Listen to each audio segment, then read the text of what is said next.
123 सरकारी प्रॉपर्टीज। आप सोचिए ये कितना बड़ा आंकड़ा है कि दिल्ली के अंदर दिल्ली की 123 सरकारी संपत्ति किसको दी गई? दिल्ली वक्फ बोर्ड को दे दी गई, दिल्ली वक्फ बोर्ड को। और किसने दी? मनमोहन सरकार ने। किस वक्त दी? मार्च 2014 में।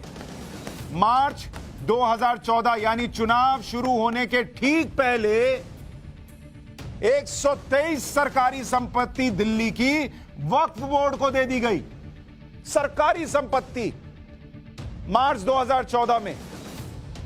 उस वक्त जिस वक्त किसी भी पार्टी की चिंता होनी चाहिए कि हम पर इतने भ्रष्टाचार के आरोप लग रहे हैं, हम इसको लेकर कैसे चुनाव में उतरेंगे। उस वक्त जब पूरे देश में कांग्रेस की यूपीए सरकार के खिलाफ एक पूरा आंदोलन चला था, आपको याद होगा, जिस आंदोलन की पैदाइश है अरविंद केजरीवाल और उनकी पार्टी।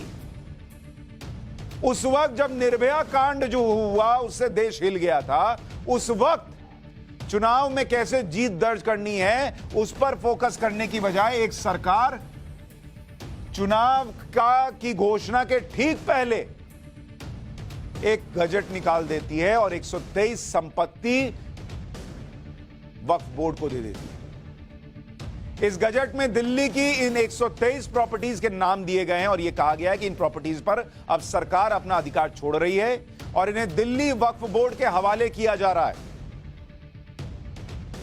यहां आप इस बात पर ध्यान जरूर दीजिए कि मार्च 2014 का यह वो वक्त था जब लोकसभा के चुनाव होने वाले थे। 5 मार्च 2014 को यह गजट आया और इसी दिन आचार संहिता लग गई थी। एक तरफ आचार संहिता लग रही थी, दूसरी तरफ गजट निकालकर वक्फ बोर्ड को संपत्ति सौंपी जा रही थी सरकार की। इससे तो यही पता चलता है कि यह सब वोट पाने के लिए किया गया, वरना इतने आनन फानन में भाई ऐसा क्या था? अगर वाकई वक्फ की संपत्ति थी, अगली सरकार आती दे देती।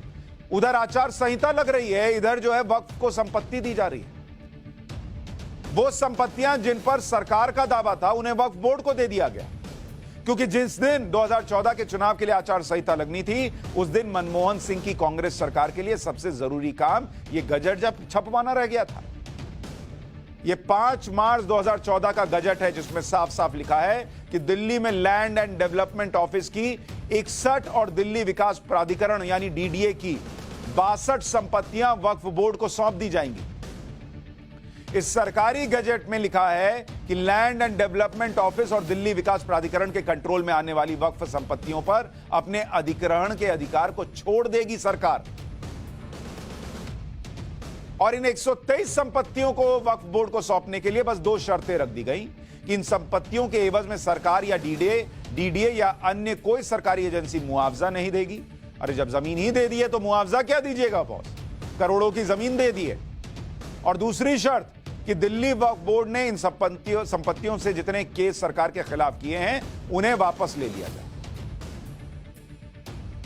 यानी एक सरकार जो केस लड़ सकती थी, केस हार जाती और तब यह दिल्ली वक्फ बोर्ड को चला जाता तो समझ में आता था, वो मनमोहन सिंह की सरकार चलते हुए केसेस को वक्फ बोर्ड से कह रही है कि आप वापस ले लीजिए और ये जमीन ले लीजिए। और किस दिन? जिस दिन आचार संहिता लागू हो रही है 2014 के चुनाव की। और ये गवाही पेपर दे रहा है।